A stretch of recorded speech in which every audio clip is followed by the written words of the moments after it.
안녕하세요. 꼭 한번 사연을 올리고 싶던 40대 여성입니다.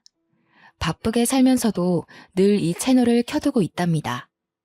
사람 사는 이야기들을 들으며 같이 욕도 하고 같이 울기도 하고 참 많은 감정을 느꼈던 채널이라 그런지 정감이 가는 거 있죠? 그런 채널에 드디어 제 사연을 올리다니 감개무량합니다. 항상 보면 가슴이 미어지고 가슴 속에서 분노가 차오르는 사연들이 많은데 과연 제 사연은 어떻게 보실지 너무 궁금하네요. 그럼 시작해 보겠습니다. 도시 빈민가가 바로 제가 살던 곳이었죠. 아직도 생각하면 인상이 써질 정도로 생각조차 하고 싶지 않은 그런 곳에서 줄곧 살았습니다. 자식이라고는 딱 저 하나뿐인데 저희 집은 참 힘들었어요. 한 번도 부유했던 적이 없었고 빈민가에서 줄곧 살았던 게 제 일상이고 인생이었는데 저는 적응을 못했습니다. 그곳에서 사는 내내 무서웠고 싫었고 두려웠죠. 방음은 기대도 할 수 없었기에 지나가는 행인들의 웃음소리나 싸우는 소리 등의 별소리가 다 들렸거든요. 간혹 모두 잠든 새벽녘 누군가 고함이라도 치며 욕을 퍼부으면 전 그렇게 무서웠습니다. 밖에서 소리치는 그 사람이 꼭 저희 집에 들어와서 행패를 부릴 것 같았죠. 그렇게 허름했고 보안이라고 기대할 것도 없었습니다. 솔직히 말하면 어린 딸을 키우기에는 최악의 조건인 집이었죠. 물론 형편이 어려우니 어쩔 수 없다는 거 저도 잘 알았습니다. 그러나 제가 이해가 안 가는 부분들이 너무 많았어요. 저희 엄마께서는 골목길에서 김밥을 파셨습니다. 가게가 정식으로 있던 건 아니고 그냥 노점 느낌으로 파신 거죠. 하루 벌어먹고 사는 느낌이었고 저희 집은 이렇게 가난했는데도 엄마께서는 늘 배고픈 사람들에게 김밥을 나눠주셨습니다. 이렇게 되면 재료비만 나가고 버는 수익이 없으니 늘 마이너스가 될 수밖에 없잖아요. 형편이 좋아질래야 좋아질 수도 없었죠. 더 화가 나는 건 없는 살림에 빈민가 이웃들에게 도움을 참 많이도 줬다는 겁니다. 저희도 먹을 게 없어서 늘 배고프게 살아야 했는데 이 집 저 집 돌아다니며 반찬거리도 나눠주시고 김밥도 나눠주셨죠. 제 3자 입장에서 봤을 때는 참 훌륭하고 멋지다고 할 수 있지만 자식 입장에서는 결코 반가운 오지랖이 아니었습니다. 엄마가 이렇게 오지랖을 부리시며 살림을 마이너스로 만들고 있으면 아빠라도 바로 잡아주셨으면 참 좋았을 텐데 두 분은 아주 천생연분이셨죠. 아빠께서는 엄마 못지않게 참견이 많으신 분이셨고 뭔가를 보고 지나치지 못하는 성격이셨습니다. 예를 들어 누군가 괴롭힘을 당하는 것 같다 싶으면 그 현장에 가서 중재를 시키고 화해를 시킨 후 피해자 집까지 데려다주고 안전하게 들어가는 걸 봐야 직성이 풀리는 성격이셨죠. 너무 스트레스를 받았습니다. 정말 어린 나이에는 이런 부모님의 성향을 파악하지 못해서 그냥 저희 집은 가난한 줄 알았어요. 그런데 제가 겨우 10살쯤 되니 보이더라고요. 아, 우리 집은 가난할 수밖에 없구나 싶었습니다. 그래서 저는 이런 부모님께 10살 무렵 이른 사춘기가 온 아이 마냥 자주 투덜거렸죠. 엄마, 제발 김밥 좀 돈 주고 팔라고 했잖아. 나도 배고파 죽겠는데 왜 자꾸 다른 사람들만 챙기냐고. 엄마도 돈 주고 만들면서 왜 남한테 공짜로 주려고 그래? 엄마는 재료비 안 들어? 만드는 시간에 대한 돈은 누가 주는데? 아영아, 우리도 힘들지만 그래도 우리 식구들은 밥은 먹지? 정말 힘든 사람들은 이 밥 한 끼를 못 먹어서 고통스러워해. 조금 더 여유가 있는 우리가 베풀어야 하는 거야. 아, 우리가 왜 베풀기만 하냐고. 아무도 우리 집 안 도와주는데. 내 친구들이 뭐라는 줄 알아? 골목길 김밥 아줌마한테 가서 배고파요 하고 불쌍한 척하면 다 준다고 엄마를 바보 같다고 하잖아. 친구들이 엄마를 그렇게 말해서 속상했구나, 우리 딸이. 아, 몰라. 진짜 엄마 미워. 거기서 그렇게 김밥 좀 공짜로 주지 말라고. 저는 골목길에서 김밥 파는 엄마가 창피하거나 부끄러운 게 아니었습니다. 그건 부끄러운 일이 아니라고 생각을 했거든요. 그러나 그 김밥 아줌마가 제 엄마인 걸 모르는 친구들이 자꾸 엄마 욕을 하는 게 너무 싫었던 거죠. 친구들 사이에서 김밥 아줌마는 아주 유명했습니다. 배고프다고 조금만 불쌍한 척하면 김밥 한 줄을 주고 더 불쌍한 척하면 두 줄도 준다고 말이죠. 하나뿐인 제 엄마가 친구들 사이에서 놀림거리가 되는 걸 누가 좋아하겠습니까? 저는 그게 너무 싫었던 겁니다. 그러나 제가 이렇게 말해도 변하는 건 하나도 없었어요. 시간이 갈수록 부모님께 불만은 커져만 갔고 저는 부모님과 대화도 잘 하지 않고 매일같이 뾰루퉁하게 삐져 있었습니다. 그러던 어느 날 너무 큰 일이 벌어졌죠. 여느 때처럼 학교를 마치고 집에 가는 길에 골목길을 괜히 쓱 봤는데 엄마가 안 계시는 겁니다. 제가 늘 뾰루퉁한 표정으로 엄마를 쳐다보면 활짝 웃으며 인사를 해주셨고 비가 오나 눈이 오나 김밥을 파셨던 엄마가 안 계실 리가 없었죠. 뭔가 이상하다 싶었지만 혹시 집에 계시지 않을까라는 기대감에 집으로 막 뛰어갔습니다. 그리고 그날 처음으로 밤늦게까지 혼자 집에 있어야 했어요. 부모님과 있어도 무서운 그 집에 이유도 모른 채 밤늦게 부모님을 기다리던 저는 공포에 질려 펑펑 울고 말았어요. 울다 잠이 들었는데 엄마께서 뒤늦게 오셔서 정말 슬픈 얼굴로 저를 끌어안고 오열을 하셨죠. 그런 저는 못나게도 왜 늦게 나타났냐며 원망의 말만 내뱉고 말았습니다. 어떻게 나 혼자 두고 지금 올 수 있어? 나 얼마나 무서웠는지 알아? 엄마가 어떻게 된 줄 알았잖아. 아영아, 우리 이제 어쩌면 좋니? 뭐를, 왜 자꾸 우는데? 무서웠던 건 난데. 아영아, 우리 딸, 어떻게 정말. 엄마는 한참 동안 제대로 말도 못하시고 오열을 하셨습니다. 뾰루퉁하게 엄마한테 투덜거리던 저도 뭔가 심상치 않은 분위기를 감지했어요. 10살이면 꽤 어린 나이인데 그 나이 때 느낄 수 있는 가장 큰 공포심과 불안함을 느꼈던 순간이었죠. 저는 점점 말이 없어졌고 엄마의 눈물이 멈추길 기다렸습니다. 한참을 오열하시던 엄마는 제 머리를 쓸어 넘기시고 얼굴을 만지시길 몇 번을 반복하셨을까요? 어렵사리 입을 여셨습니다. 아빠께서 하늘나라로 가셨다고 말이죠. 처음에 엄마께 이 말을 듣고는 아무 생각이 나지 않았어요. 아빠가 하늘나라로 갔다는 것 자체가 실감이 나지 않았습니다. 분명 오늘 아침까지만 해도 아빠랑 인사도 하고 장난도 쳤으니 말이죠.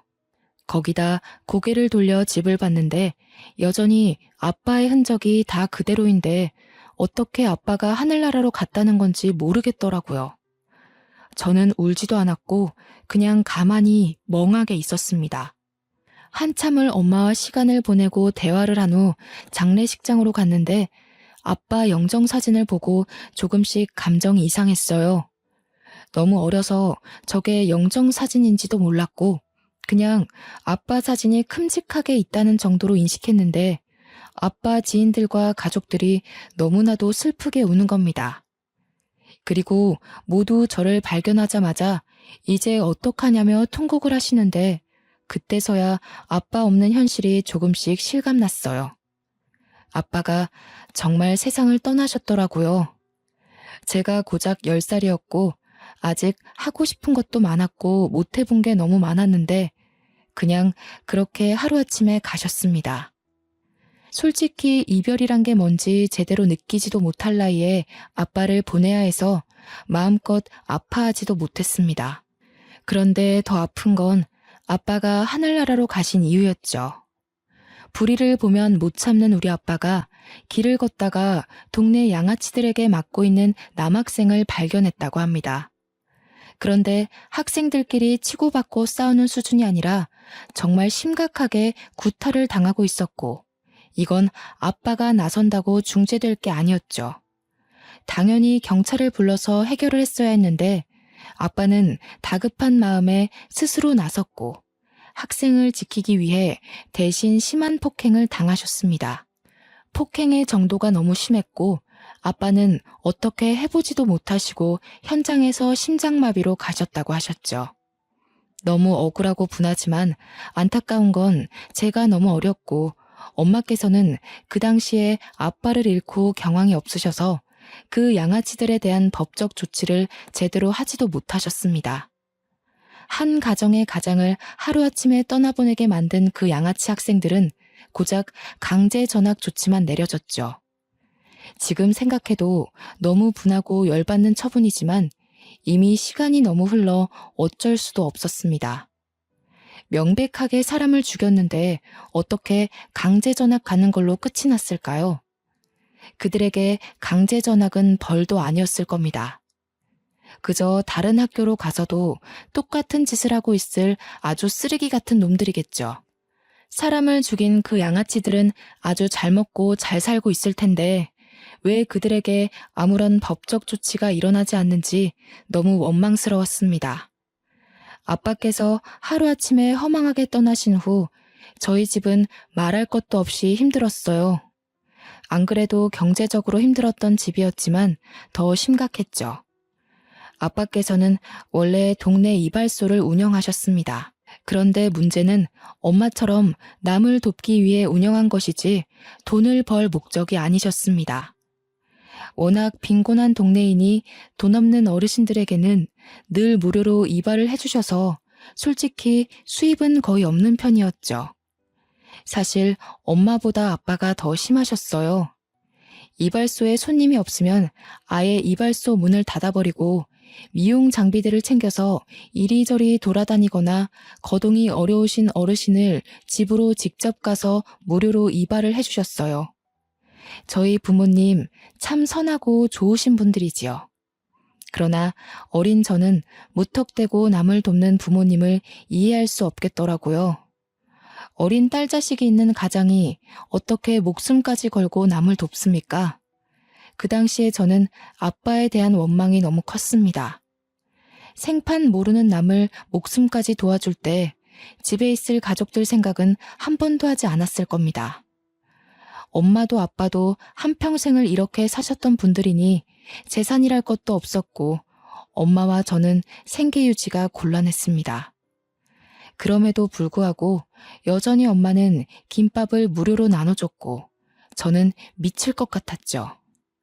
정말 부부는 닮는다더니 저희 부모님은 하늘이 맺어준 인연이 아닐까 싶습니다. 아빠께서 가신 후 저희 모녀 사이는 벌어질 대로 벌어졌어요. 엄마와 더는 다투기도 싫었고 그냥 빨리 크고 싶었습니다. 하루빨리 나이가 들어 독립하고 싶었죠. 그러던 중 아빠 사망보험금이 아주 조금 나왔고 엄마께서는 그걸로 아주 작은 김밥집을 아예 차리셨습니다. 솔직히 이때 조금은 기대했어요. 제가 아무리 말은 이렇게 했어도 하나뿐인 가족이고 엄마인데 왜 싫기만 하겠습니까? 아빠 목숨값이기도 하고 정말 어렵게 차린 가게이니 엄마께서 제대로 가게 운영을 해주시길 기대했습니다. 엄마가 오픈하신 김밥집이 학교 근처라 하굣길에 궁금한 마음에 가봤어요. 그런데 멀리서 봐도 김밥집 앞에 줄이 정말 길게 서 있는 겁니다. 전 너무 놀랐고 기쁜 마음과 자랑스러운 마음에 엄마께 달려갔죠. 거기에는 학교 친구들도 있었고 처음으로 저희 엄마라고 소개를 했습니다. 뭐야? 너도 김밥 먹으러 왔냐? 아니, 여기 우리 엄마 가게인데? 너희 우리 엄마 김밥 먹으러 온 거야? 아, 너희 엄마구나. 아줌마, 저 아영이랑 같은 반 친구인데 세 줄 주세요. 배가 너무 고파요. 저도요. 저도 아영이랑 같은 반이니까 세 줄 주세요. 뭐야, 엄마? 또 돈 안 받고 김밥 팔고 있는 거야? 그래서 이렇게 줄이 긴 거였어? 아영아, 우선 정신 없으니까 집에서 말하게 가 있어. 너희들이 아영이 친구였구나. 여기 앞에 놓인 거 다 가져가. 맛있게 먹고 우리 아영이랑 사이좋게 잘 지내. 배고프면 언제든 와서 먹고. 저는 이때 정말 화도 안 나고 절망했고 엄마가 정말 너무 싫었습니다. 아빠께서 그렇게 돌아가시고 분명 엄마도 느끼신 게 있으실 텐데 어떻게 이럴 수 있나 싶었죠.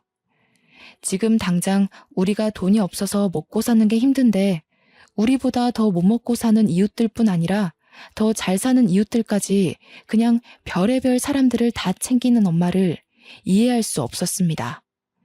아직도 가슴속에 응어리로 자리 잡고 있는 아픔들이 있거든요. 초등학교 입학할 때 그 어린 나이에 저는 친구들에게 큰 놀림을 당했었죠. 수도가 끊길 때가 많아서 마음껏 씻지를 못했습니다. 그렇다 보니 옷매무새가 깨끗한 것도 아니었고 살도 새까맣게 때가 타 있으니 늘 놀림거리였죠.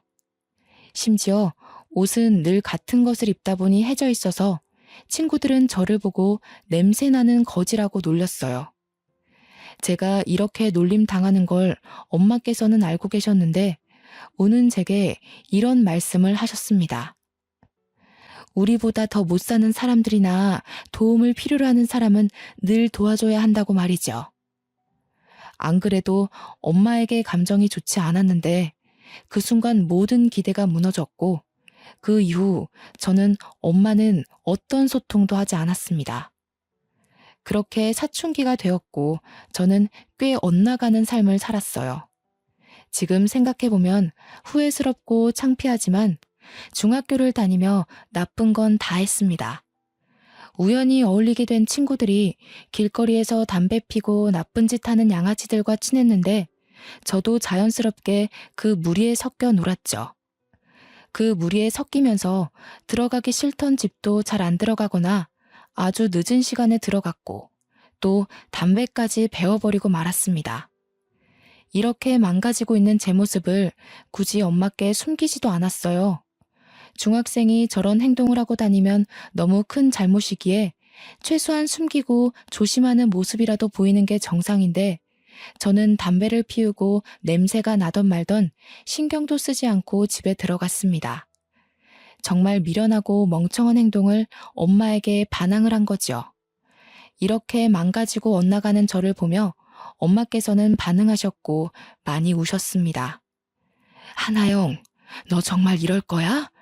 너 지금 나이가 몇 살인데 집에도 안 들어오고 담배를 피워. 내가 보여? 오래 살고 볼 일이네? 몇 년 만에 내가 보이는 거야? 아영아, 제발 이러면 안 돼. 아영아, 착하게 살아야 복이 오는 법이야. 응? 너 정말 아빠도 없는데 너까지 이러면 엄마 억장 무너져 이거사. 이제야 억장이 무너져? 난 답답한 부모 밑에서 살면서 이미 진작에 무너졌어. 그냥 하던 대로 해. 나 말고 불쌍한 사람인가 뭔가 그딴 사람들이나 돕고 살아. 왜 갑자기 관심 있는 척을 하는데? 아영아, 엄마가 잘못했어. 엄마가 미안해. 그러니까 제발 이러지 마. 너 이러면 엄마가 살 수가 없어. 아영아, 딱 한 번만 학생 신분에 맞게 노력해주면 안 돼?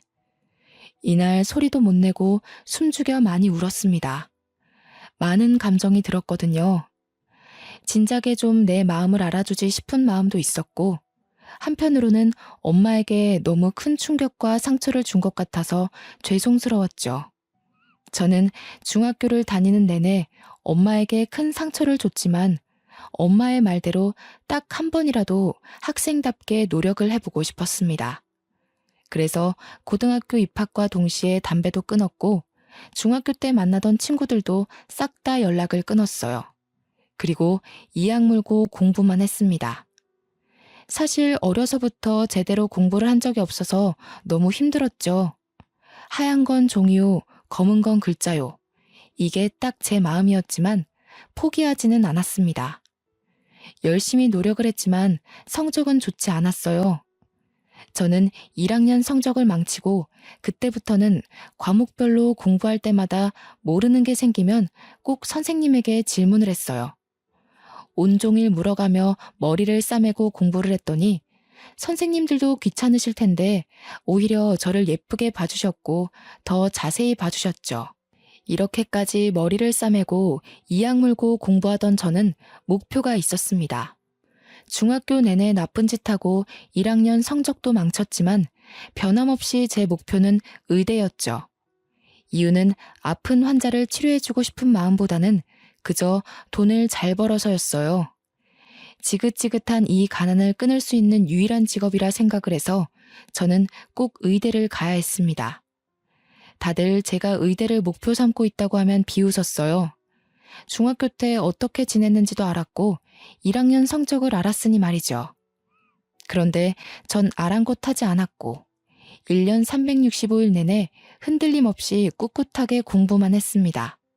공부를 하면서도 내가 정말 갈 수 있을까와 같은 생각들이 머리에 가득 찰 수 있지만 저는 그런 생각조차 하지 않았어요. 아무 생각 없이 공부만 하는 저를 보며 엄마께서도 묵묵히 케어를 해주셨습니다. 제가 공부하던 이때가 집이 가장 조용했던 시기였죠. 그 흔한 밥 먹어라는 말도 하지 않으셨고 상을 차려두고 조용히 기다려주셨어요. 알아서 공부하다 흐름에 맞춰 밥을 먹고 또 공부를 할 수 있도록 말이죠. 그렇게 공부를 한 결과 제가 머리가 있었는지 정말 남들보다 너무 늦었고 부족한 게 많았는데 수능 성적으로 진짜 꿈에 그리던 의대를 합격하게 되었습니다. 솔직히 저도 놀라웠어요. 공부를 하는 동안 스스로를 의심한 적은 없지만 확신한 적도 없었거든요. 제 합격 결과를 듣고 저희 엄마는 정말 행복에 겨운 눈물을 펑펑 쏟으셨습니다. 엄마, 나 할 말 있는데. 그 결과 나왔지? 우리 딸 괜찮아. 의대만 뭐 대학이야? 그렇게 노력한 모습으로도 엄마는 충분해. 고생했어, 우리 딸. 의대 안 가도 괜찮아? 그럼 엄마가 뭐 아영이 너 의사 만들려고 공부시켰나? 괜찮아, 기죽지 마. 어쩌지? 나 의대 합격이래, 엄마. 나 너무 신기해, 진짜로. 뭐? 그게 사실이야? 세상에, 장하다, 우리 딸. 어휴, 이것 봐. 엄마는 아영이 너가 해낼 줄 알았어. 고생했다, 고생했어. 세상에. 엄마께서 너무 행복한 눈물을 흘리시니까 제가 다 기분이 좋더라고요. 이제 정말 행복한 일만 남았다는 생각에 설레고 기뻤습니다. 남들에 비하면 짧지만 그래도 제 고등학교 시절을 떠올리면 정말 깨어있는 시간 동안 공부한 거 말고는 한 게 없을 정도로 열심히 해서 얻은 결과라고 생각해요. 엄마와도 사이가 좋아졌지만 약간 서먹한 게 있었는데 의대 합격을 계기로 더 친해져야겠다고 생각을 했는데 예상치 못한 일이 벌어졌습니다. 엄마께서는 제게 할 말이 있다며 분위기를 잡으셨고 마주 앉아 대화를 나눴죠. 할 말이 뭐길래 이렇게 분위기를 잡아? 무슨 안 좋은 일 있는 거야? 이거 받아. 500만 원이고 너 자취방 보증금이야. 자취할 곳도 얼른 구하고 등록금도 얼른 벌어. 엄마 왜 그래? 무슨 소리를 하는 거야? 엄마는 너 보증금 500만 원만 줄 거니까 너가 등록금 내고 다니라고. 그리고 자취할 집도 빨리 알아봐야 할 거야. 좋은 집은 빨리 나가거든. 엄마, 진짜 너무한 거 아니야? 말이 아다르고 어다르다고. 우리 집 형편 뻔히 알아서 등록금 내주는 건 기대도 안 했는데 어떻게 이렇게 말할 수 있어? 생판 모르는 남들은 그렇게 잘만 도우면서 하나뿐인 딸은 서울 가서 혼자 살아야 하는데 500만 원 쥐어주고 집도 알아서 구하고 학교도 알아서 다녀라 이거야? 아영아, 엄마가 늘 말했잖아. 생판 모르는 남이 아니라 어렵고 도움이 필요한 사람을 돕는 거라고. 아무튼 그렇게 알고 있어. 엄마는 김밥 재료 준비해야겠다. 저는 너무 충격적이었습니다. 돈을 기대한 건 아니었지만 적어도 딸이 타지살이를 하게 되면 당연히 걱정스러운 마음에 같이 올라가서 집도 같이 알아보고 계약을 하는 게 엄마 마음 아닌가요? 저 당시에 제 마음은 500만 원 쥐어주고 너 살 집까지는 구해줬으니 이제 알아서 살으라고 하는 것 같았습니다. 그래서 너무 서운했고 마음이 아팠어요. 의대는 등록금도 너무 비싸고 심지어 6년 동안 공부해야 돼서 돈이 많이 필요했기에 막막했습니다. 그렇게 꿈꾸던 의대에 합격해놓고 이렇게 슬플 줄은 몰랐죠. 비록 중학생 때 정말 나쁜 행동을 했었지만 고등학생 때 정신을 차리며 의대 합격이라는 기쁨을 엄마께 안겨드리면서 모녀 사이가 많이 회복될 거라고 기대를 했습니다. 그러나 그 말을 듣고 다시 한번 굳게 마음이 다쳤죠. 홀로 서울에 어렵게 터를 잡았지만 당장 먹고 살 게 문제였습니다. 여전히 공부에 손을 놓을 수는 없었고 일은 해야 했기에 너무 막막했어요. 한참을 고민한 끝에 저는 제 학부를 강조해서 고액 과외들만 하며 돈을 벌어서 공부를 했고 정말 힘겹게 의대를 졸업했습니다. 다시 대학생으로 돌아가라고 하면 죽어도 돌아가지 못할 정도로 힘들게 살았죠. 제가 이렇게 사는 동안 엄마께서는 걱정도 하지 않으셨습니다. 한 달에 한 번씩 전화하며 잘 지내냐 물으셨고 잘 지낸다고 말하면 알겠다며 바로 끊는 게 전부였죠. 그렇다 보니 엄마에 대한 애정이 없었습니다.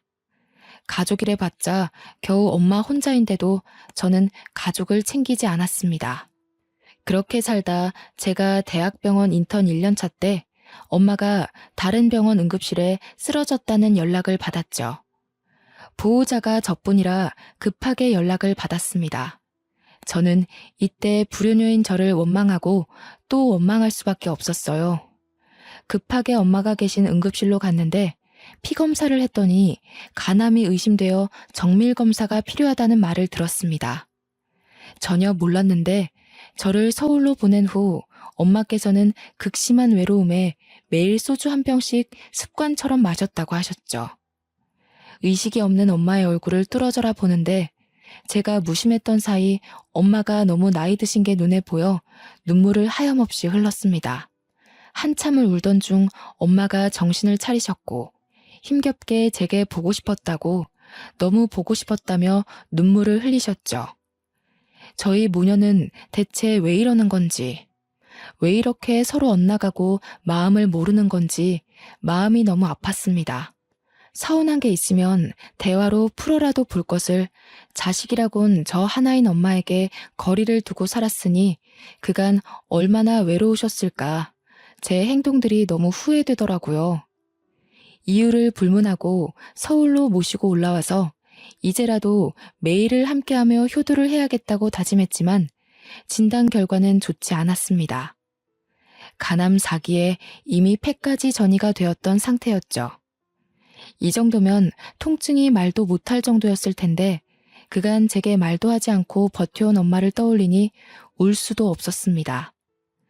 그 아픈 몸을 이끌고 여전히 김밥을 말아서 동네 사람들을 나눠주며 살았던 엄마가 더는 밉지 않았어요. 그냥 이기적이고 못된 제 자신이 미웠죠. 너무 속상한 마음에 또 마음에도 없는 소리를 하며 저도 모르게 엄마에게 언성을 높이며 말을 했습니다. 엄마, 대체 이 지경이 되도록 병원도 안 가고 뭐 한 거야? 이렇게 살려고 연락도 제대로 안 한 거야? 날 이렇게 불효녀 만들고 떠나야 속이 편해? 우리 아영이 고운 거 봐. 우리 딸 잘 사는 거 봤으니 됐어. 엄마는 치료 안 할 거야. 엄마는 병원에서 연명하다 가기 싫어. 너무 슬프지만 의사는 마지막을 준비하라고 했죠. 딸인 제가 의사인데 아무것도 못해드리니 죄책감이 너무 컸고 뭘 해보지도 못하고 엄마 곁을 지킨 지 한 달 만에 엄마는 아빠 곁으로 가셨습니다. 장례를 치르는 내내 울다 쓰러질 정도로 참 많이 울었어요. 못해드린 게 너무 많은 불효녀라 가슴이 찢어지다 못해 숨도 못 쉴 정도로 아려오더라고요. 엄마를 겨우겨우 보내드리고 한동안 정신도 못 차리고 엄마 집에서 지난 흔적들을 보는데 너무 속상했습니다. 여전히 낡은 이 집에서 아빠도 없이 저도 없이 홀로 얼마나 외롭고 쓸쓸했을까 싶었죠. 심지어 정말 많이 아팠을 텐데 그 작은 곳에서 괴로운 고통 참아가며 살았을 엄마를 떠올리니 제 자신을 참을 수가 없었습니다. 엄마 입장에서는 딸 하나뿐인데 그 먼 서울 땅에 홀로 보내면서 얼마나 걱정이 많으셨을까요? 이걸 제가 조금만 더 빨리 알아채고 이해했더라면 엄마를 이렇게 후회 속에 보내지 않았을 텐데 말입니다. 저는 엄마의 장례를 치르고 도저히 서울로 바로 올라갈 수 없었고 휴가를 낸 후 엄마가 살던 집에서 시간을 조금 보냈어요. 반성도 했고 후회도 하다가 문득 부모님과 함께 행복하게 웃던 저희 가족의 모습이 생각나면 웃다가도 울음을 터뜨리고 말았습니다. 그렇게 겨우 엄마를 가슴에 묻고 하나씩 정리를 했어요. 엄마의 흔적이 남은 김밥집은 팔아버렸고 그 동네와는 아예 영원히 안녕해버렸죠. 가슴에 응어리를 하나 더 품고 서울로 돌아와서 저는 더 독하게 살았습니다. 레지던트 생활을 끝낸 후 이비인후과 전문의가 되었는데 이때 동네 병원을 개원할 수 있었지만 아직 돈이 그렇게 여유롭지 않아서 종합병원에 들어갔죠. 혼자 생활이 점점 익숙해지다 보니 외롭기도 하고 남자를 만나볼까라는 생각이 들더라고요. 마음도 많이 평온해졌고 여유도 생겼거든요. 그래서 소개팅을 많이 했었는데 하나같이 다 별로였습니다. 의사인 걸 알고 나오니 대놓고 얼마를 버냐고 묻질 않나. 제가 의사라서 나온 사람들도 있고 그냥 다 조건 보고 나온 사람들이라 정 떨어져서 싫더라고요. 소개팅도 지치고 힘들어서 연애도 포기하려고 할 때쯤 정말 마지막이라는 생각으로 소개팅을 했는데 거기서 원하는 상대를 만났습니다. 그 남자는 변호사였는데 돈을 많이 벌어서 그런지 소개팅 내내 제 재산에는 전혀 관심이 없었고 그저 매너 있고 아주 젠틀한 남자였습니다. 이 남자와 호감을 갖고 잘 만나다 결국 연애를 시작했는데 얼마나 사람이 진중한지 손도 한 달 만에 조심스럽게 잡더라고요.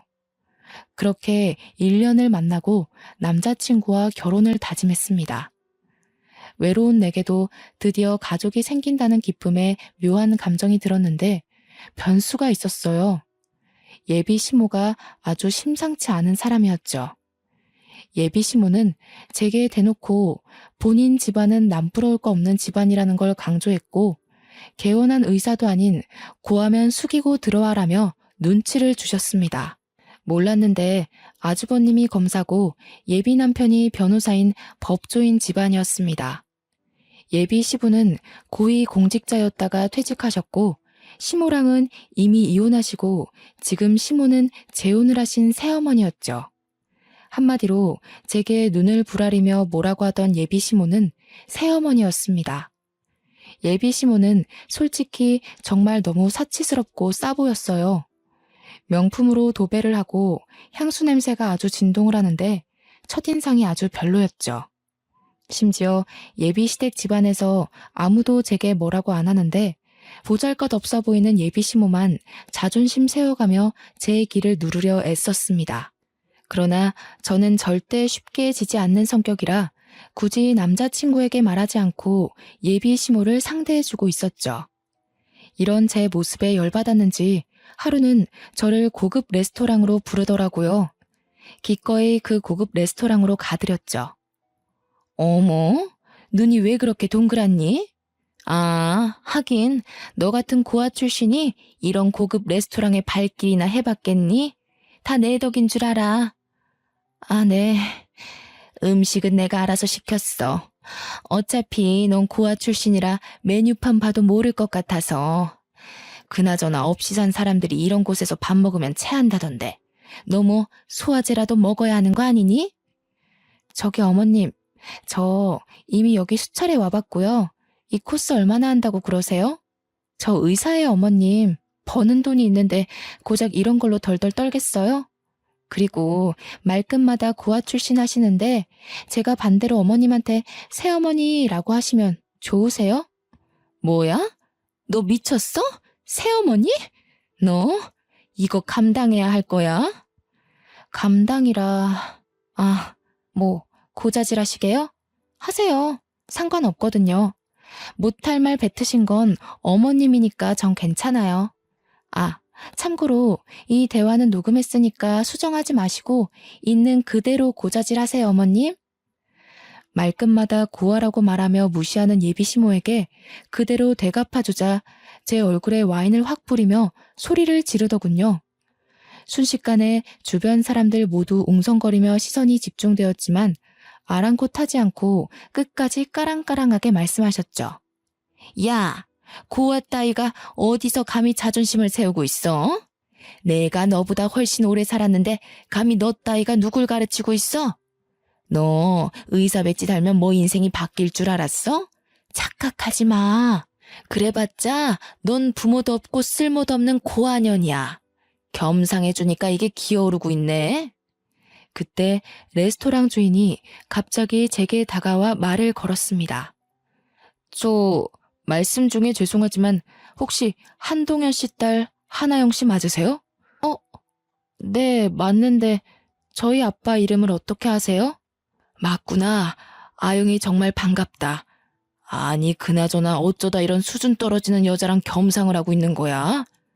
저에게 아버지 성함을 묻고는 갑자기 저한테 아는 체를 하시더라고요.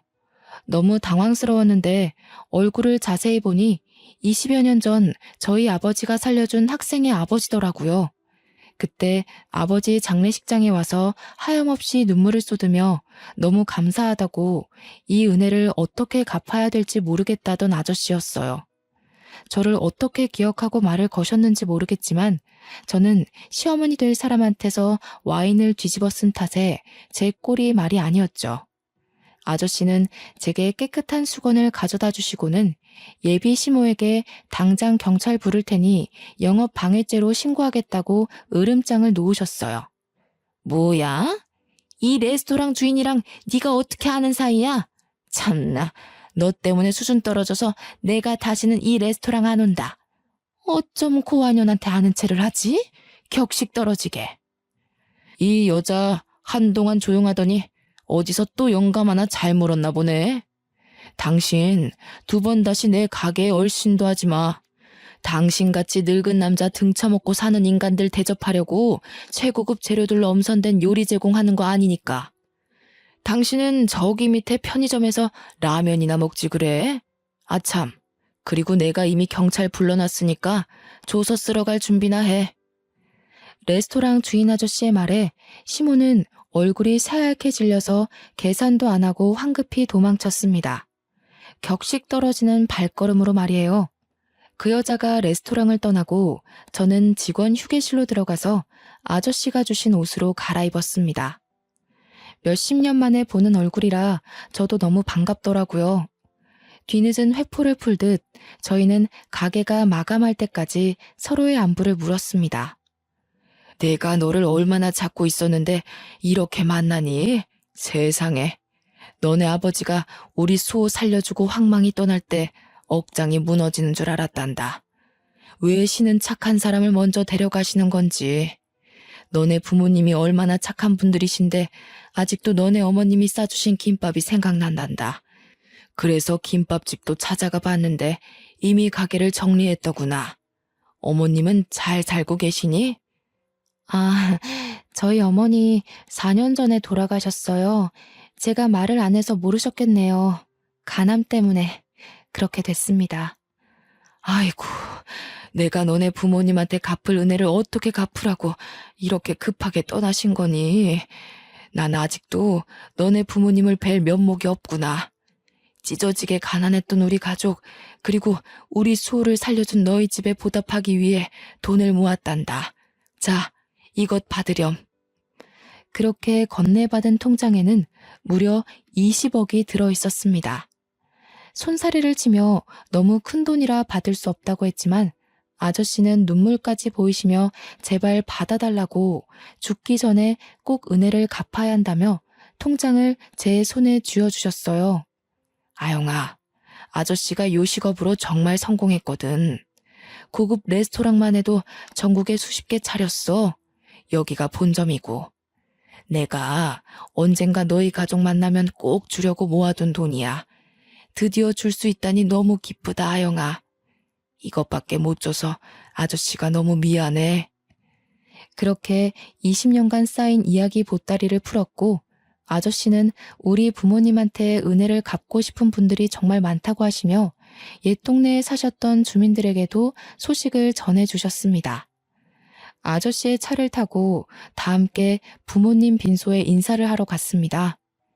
세상에, 아영 엄마, 뭐가 그렇게 급하다고 떠났어. 내가 아영 엄마가 싸준 김밥 덕분에 죽고 싶은 마음을 꾹 참고 매일매일 살려고 노력했어. 그 김밥 없었으면 우리 가족은 다 굶어 죽고 이 세상에 없었을 거야. 이 말을 너무 뒤늦게 말했다, 그치? 아영이가 참 이쁘게 곱게 컸네. 하긴 엄마 아빠가 그렇게 인물이 좋으니 아영이도 그렇지. 이제 우리가 있으니까 아영 엄마, 아영 아빠 하늘에서 보고 있지? 우리가 아영이 잘 키워줄게. 걱정 말고 맡겨줘. 살아있을 때 갚지 못한 은혜는 내가 죽을 때까지 우리 아영이 도와주며 갚을게. 날 좋은 날 하늘에서 다 같이 봅시다. 고마웠어. 아휴, 왜 이렇게 눈물이 나는지 모르겠네. 그동안 얼마나 마음고생이 심했어, 그래. 고생했다. 고생했어. 이제는 여기가 다 이모고 삼촌이고 엄마고 아빠라 생각하고 살아라. 아영아, 알겠지? 다들 왜 우세요, 좋은 날에. 워낙 형편이 어려운 주민들이 많아서 대부분 그대로 살고 계셨지만 레스토랑 아저씨처럼 성공하신 분도 계셨습니다. 제가 좋은 소식 들고 왔으면 좋았겠지만 예비 심호로 인해 파혼을 결정하며 어깨가 조금 무겁더라고요.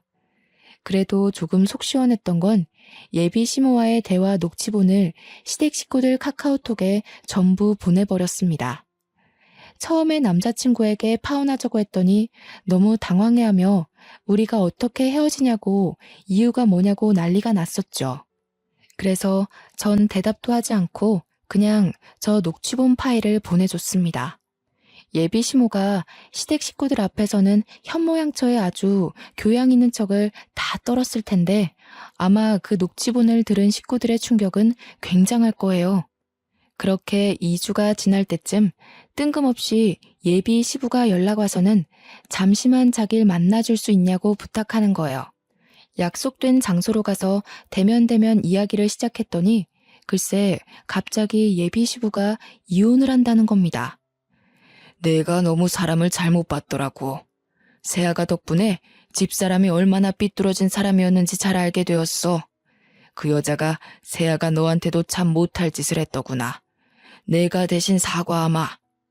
재혼할 때만 해도 이런 사람이 아니었는데 돈에 눈이 멀어서 지금은 지독한 여자가 되었더구나. 그래서 나는 이혼을 할 거란다.